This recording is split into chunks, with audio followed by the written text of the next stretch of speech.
ಇವತ್ತು ಅಂಬೇಡ್ಕರ್ ಯಾರು ಇಲ್ಲಿರೋರ್ಗೆಲ್ಲ ನೆಂಟ್ರಲ್ಲ, ಯಾರು ನಾವು ನೋಡಿಲ್ಲ.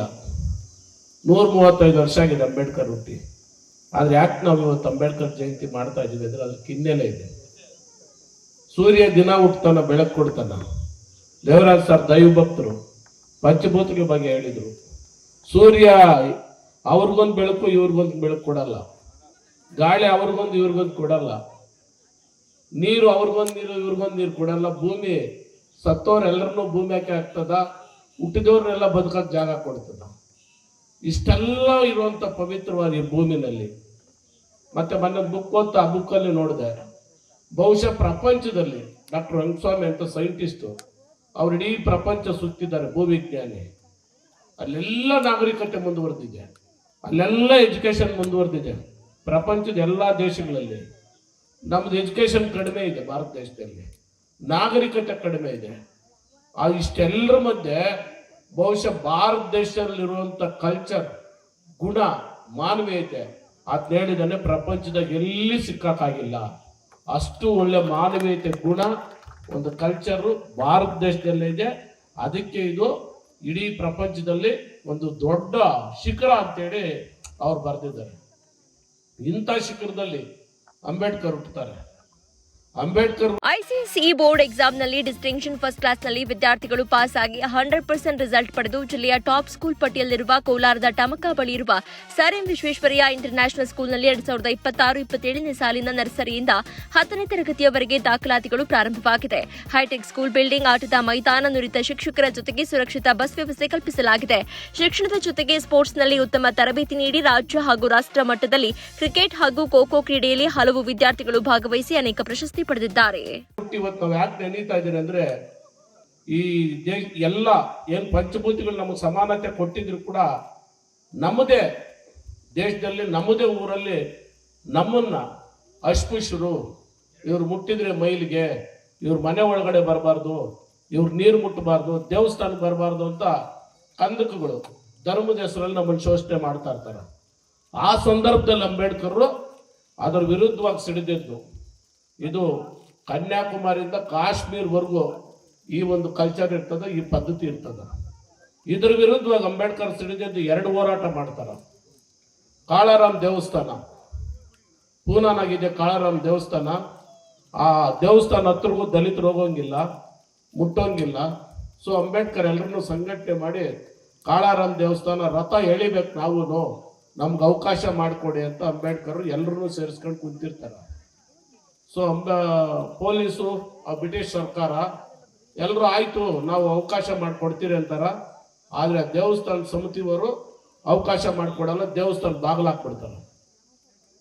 ಇಡೀ ರಾತ್ರಿ ಅಂಬೇಡ್ಕರ್ ಮತ್ತೆ ಅಂಬೇಡ್ಕರ್ ಅನುಯಾಯಿಗಳು ದೇವಸ್ಥಾನ ಹೊರಗಡೆ ಕಾಯ್ತಾ ಇರ್ತಾರೆ, ಬಾಗಿಲು ತೆಗಿತಾನೆ, ನಾವು ಆ ರಥನ ಎಳೆದೇ ತೀರ್ಬೇಕು ಅಂತ.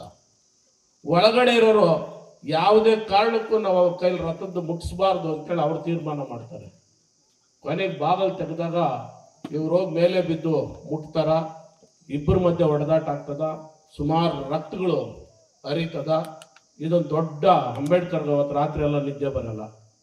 ಏನಪ್ಪ ದೇವರು, ನಮಗೂ ದೇವ್ರೆ ಅವ್ರಿಗೂ ದೇವ್ರೆ, ಆದ್ರೆ ದೇವ್ರದ್ದು ಮುಟ್ಟಕ್ಕೆ ಬಿಡಿಲ್ಲಲ್ಲ, ಹಿಂಗಾಗೋಯ್ತು ಅಂತ ತುಂಬಾ ಚಿಂತಾಕ್ರಾಂತರ ಆತರ.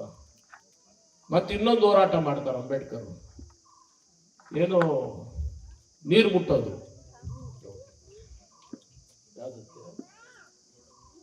ಚೌಡರ್ ಕೆರೆ ನೀರು, ನಾವು ನೀರು ಮುಟ್ಟೋಂಗಿಲ್ಲ, ಬಾವಿಯಲ್ಲಿ ಮುಟ್ಟೋಂಗಿಲ್ಲ. ಈಗ ಬದಲಾಗಿದೆ, ಯಾರು ಏನು ಬೇಜಾರು ಮಾಡ್ಕೊಂಬೇಡ್ರಿ. ಆ ಸ್ಥಿತಿ ಅವಾಗ ನದಿ ನೀರು ಮುಟ್ಟೋಂಗಿಲ್ಲ, ಹಸುಗೆ ತೊಳಿತಾ ಇರ್ತಾರೆ, ಎಲ್ಲ ತೊಳಿತಾ ಇರ್ತಾರ. ಆದರೆ ಇನ್ನೊಬ್ಬರು ಬಂದು ಆ ಮಗನ್ ನಮಗೆ ಹಾಕ್ಬೇಕಾಗಿತ್ತು. ಇದು ಸಹಿಸಕ್ಕಾಗಲ್ಲ ಅಂಬೇಡ್ಕರ್. ಯಾಕೆ ಸಹಿಸಕ್ಕಾಗಲ್ಲ ಅಂದ್ರೆ ಅಂಬೇಡ್ಕರ್ಗೆ ಅದು ಓದ್ಕೊಂಡಿರ್ತಾರ, ತಿಳುವಳಿಕೆ ಇರ್ತದ, ಏನ್ ನಮ್ಗೆ ಈ ತರ ನಮ್ಮನ್ನು ನೋಡ್ತಾರಲ್ಲ ಅಂತ.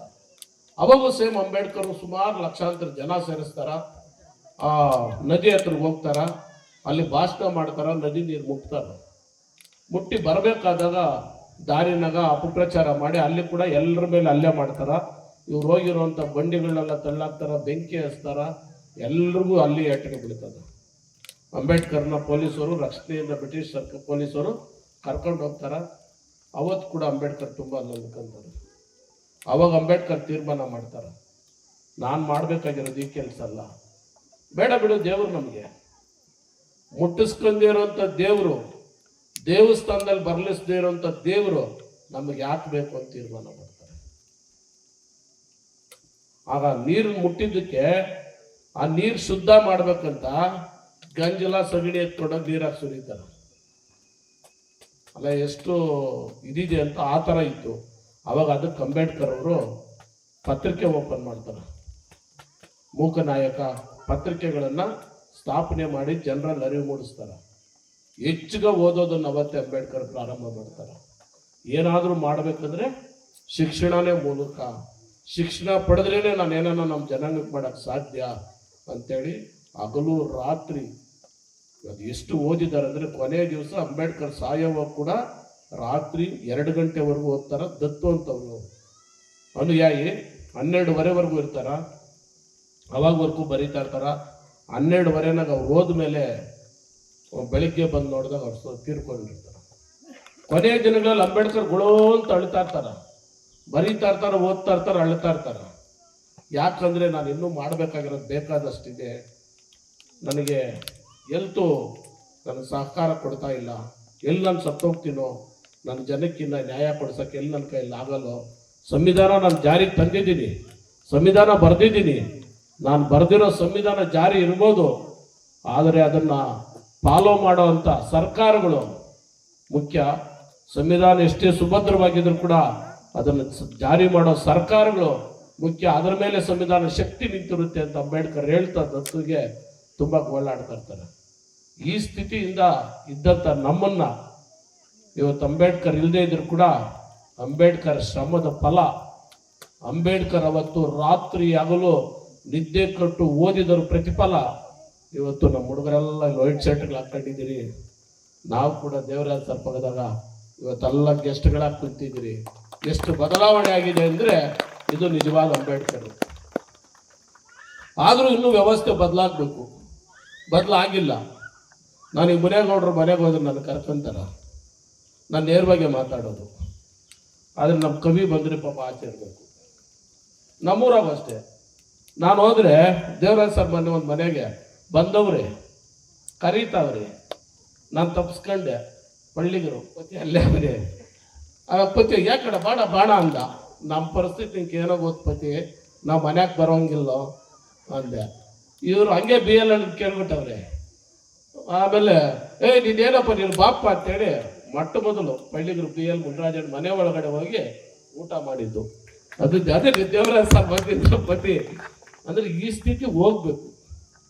ನಾನು ಯಾಕೆ ಹೇಳ್ತಾ ಇದ್ದೀನಿ ಅಂದರೆ, ನಾವು ನೋಡಿದ್ದು ಎಷ್ಟು ಚೆನ್ನಾಗಿ ಮನೆಯವ್ರು ಮಾಮೂನು ಅಂತಾರ, ನಮ್ದೆಲ್ಲ ಎಷ್ಟು ಈಗ ನಿಮ್ಮ ತೋಟಗಳು, ನಾನೇನು ಅರ್ಚಿಪುರದಾಗ ಬಂದು ಯಾರು ತೋಟದಾಗ ದುಡಿಯಲ್ಲ, ನಿಮ್ಮ ತೋಟದಾಗ ದುಡಿಯೋರು ಇಬ್ರು, ನಿಮ್ಮ ಮನೆಯಾಗ ದುಡಿಯೋರು ಇಬ್ರು.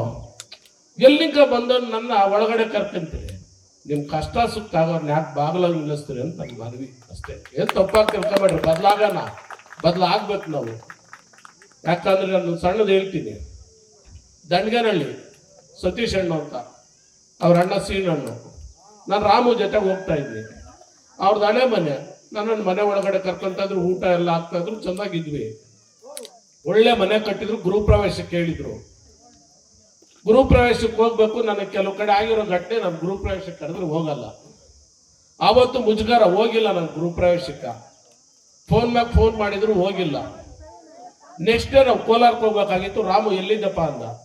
ಇದೀನಿ ತೋಟ ಹತ್ರ ಅಂದೆ. ಬಾ ಕೋಲಾರ್ಗೆ ಹೋಗೋಣ ಅಂದ. ರಾಮು ಕಾರ್ ಹತ್ತಿ ಹೋದ್ವಿ. ಹತ್ತು ದಂಡಗನಹಳ್ಳಿ ಹೊರಟೋದ. ಅವ್ರ ಮನೆ ಹತ್ರ ಕಾರ್ ನಿಲ್ಸವ್ನೆ, ಅಲ್ಲೈತೆ ಅವ್ರ ಮನೆ. ರಾಮು ಇಳಿದು ನಡ್ಕೊಂಡು ಹೋದ. ನಮಗೆ ಏನಪ್ಪ ಮಾಡೋದು, ಫಸ್ಟ್ ಅವ್ರ ಮನೆ ಹೋಗಿ ಇರ್ತಾ ಇದ್ದೆ. ಇವತ್ತು ಗೃಹಪ್ರವೇಶ ಮಾಡವ್ರೆ, ಏನಪ್ಪ ಮಾಡೋದು, ಹೋಗೋದಾ ಬೇಡ ಅಂತ. ಯಾವುದು ಕಾಲ್ ಬರಿಲ್ಲ. ಸುಮ್ನೆ ಮೊಬೈಲ್ ಐತೆ ಅಂತ ಅಜ್ಜಿ ಹಿಂದಕ್ಕೆ ಹಾಕಿ ಬಂದು ಕಾರ ಕುಂತ್ಕೊಂಡೆ. ಯಾಕಣ ಅಂದ ಡ್ರೈವರ್ ಮಂಜು. ನಮ್ಮ ಬಾರಿ ನಿಮ್ಗೇನೋ ಗೊತ್ತಲೇ ಅಂದೆ. ಯಾಕಣ ಅಂದೆ. ಯಾಕೆ ಬಿಡೋ ಅಂದೆ. ಅಷ್ಟೊತ್ತು ಸೀನಣ್ಣು ಬಂದ. ಅದು ಬತ್ತಾರೋ ರಬಸ್ಕೊಂಡು ನಕ್ಕೇನು ಬತ್ತವನಲ್ಲಪ್ಪ ಅಂತ ತಕ್ಷಣ ಹೇಳಿದ್ಬಿಟ್ಟು ಅಲೋ ಅಂದೆ. ಬಾರ ದೊಡ್ಡ ಮನುಷ್ಯ ನೀನು ನೋಡಿದ್ದೀನಿ ಅಂದ. ಅಲ್ಲಡೋ ಫೋನ್ ಬತ್ತು, ಅದೇ ಬಾರ ನೋಡಿದ್ದೀನಿ, ನೆನ್ನೆ ಗ್ರೂಪ್ ಪ್ರವೇಶ ಬರಿಲ್ಲ ಅಂತ ಕೈ ಹಿಡ್ತ್ರೂ ಎಳ್ಕೊಂಡು ಹೋದ. ಹೋಮಕ್ಕೆ ಇಟ್ಟಿರೋದಲ್ಲ, ಹಂಗೆ ಇದೆ, ಎಲ್ಲ ಹಂಗೆ ಇದೆ. ನಿಜವಾಗೂ ಮನೆ ಒಳಗಡೆ ಎಳ್ಕೊಂಡು ಹೋಗಿ ಅವ್ರು ಡೈನಿಂಗ್ ಟೇಬಲ್ ಕುರ್ಲಿಸ್ಕೊಂಡು ತಟ್ಟೆನಾಗ ರಾಮುಗೂ ನನಗಿಬ್ಬರಿಗೂ ಜೊತೆಯಲ್ಲೇ ಊಟ ಬಡಿಸ್ದ. ಅದನ್ನ ಹೇಳ್ದ, ನೀನು ಯಾಕೆ ಬರಿಲ್ಲ ಅಂತ ನಂಗೆ ಗೊತ್ತು, ನಂತಾಗ ಭಾವನೆ ಇಲ್ಲ. ಗೊತ್ತಾಯ್ತಲ್ಲ, ಯಾಕೆ ನಾನು ಸೀನಣ್ಣ ನೆನ್ಕೊಂತ ಇದ್ದೀನಿ ದಣ್ಗೆ ಸೀನಣ್ಣ ಅಂದರೆ ನಾವೆಲ್ಲ ಬದಲಾಗೋಣ.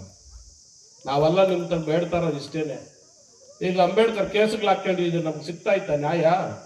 ದೇವ್ರನ್ನ ಮುಟ್ಸಿಲ್ಲ ಅಂತ ದೇವಸ್ಥಾನ ಮೇಲೆ ಹೋಗಿ ಕೇಸ್ ಹಾಕಿ ಬೀಗ ಹಾಕಿ ಆ ದೇವ್ರನ್ನ ಏನು ಮಾಡಿದ್ರೇನು?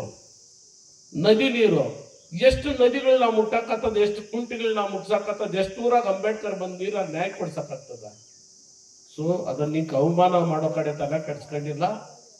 ಅಕ್ಷರ ಶಿಕ್ಷಣ ಒತ್ತು ಕೊಟ್ರು, ನಮ್ಮ ಬಾಳಕ್ಕೆ ಬೆಳಕು ಕೊಟ್ರು.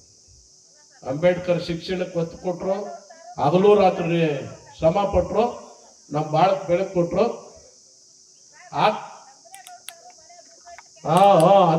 ಅದಕ್ಕೆ ಹೇಳ್ತಾ ಇರೋದು. ನಾನು ಇನ್ನೊಂದು ಊರಾಗ ಹೋದಾಗ ಮುನೇಗೌಡರು ನೋಡಿ ಒಳ್ಳೆಯವರು ಅಂತ ಹೇಳೋದು, ಇಷ್ಟೊತ್ತು ಮುನೇಗೌಡರು ಎಷ್ಟೊಗಳಿದ್ರು, ನನಗೆ ಖುಷಿ ಆಯ್ತು. ಈ ತರ ಎಲ್ಲರಲ್ಲಿ ಈ ಹೃದಯವಂತಿಕೆ ಬರಲಿ ಅಂತ ವಿನಂತಿಸ್ತಾ, ಮಾತಾಡಕ್ ಅವಕಾಶ ಮಾಡಿಕೊಟ್ಟಂತ ಎಲ್ರಿಗೂ ಹೊಂದಿಸ್ತಾ, ಒಳ್ಳೆ ಯುವಕರಿದ್ದೀರಾ, ದಯವಿಟ್ಟು ನೀವೆಲ್ಲ ಆರ್ಥಿಕವಾಗಿ ಸಬಲರಾದ್ರೆ ಸಮಾನತೆ ಬರ್ತದ. ನಾವ್ಯಾರನ್ನೂ ನಮ್ಮನ್ನ ಬೈದ್ರೆ ನಮಗೆ ನ್ಯಾಯ ಸಿಕ್ಕಲ್ಲ, ಸಮಾನತೆ ಸಿಕ್ಕಲ್ಲ. ಒಂದು ಇನೋವಾ ಬೆಂಚ್ ಕಾರಾಗ ಬಂದ್ರೆ ನಮ್ಮನ್ನ ಬಾಗ್ಲ ನಿಲ್ಸಕ್ ಅವ್ರಿಗೆ ಬೇಜಾರು, ಕರೀತಾರ. ಆ ಕಾರಣಕ್ಕೇನೆ ರಿಸರ್ವೇಶನ್ ಕೊಟ್ಟಿರೋದು. ಏನೋ ನಾವು ಅವ್ರ ಸೌಂಡ್ ಆದ್ರೆ ಸಮಾನತೆ ಬರ್ತದಂತ ಅದನ್ನು ಬಳಸ್ಕೊಂಡು ನೀವೇನೇನು ಕೆಲಸ ಮಾಡ್ತಾ ಇದ್ರೋ ಅದರಲ್ಲೇ 4 ಕಾಸು ಸಂಪಾದಿಸಿ ಆರ್ಥಿಕವಾಗಿ ಸಬಲರಾಗ್ಲಿ ಅಂತ ಎಲ್ಲರಲ್ಲಿ ವಿನಂತಿಸ್ತಾ, ಮಾತಾಡಕ್ಕೆ ಹೆಚ್ಚಿಗೆ ಮಾತಾಡಿದ್ನಿ, ಎಲ್ಲರಲ್ಲಿ ಕ್ಷಮೆ ಇರಲಿ ಅಂತ ಹೇಳ್ತಾರೆ.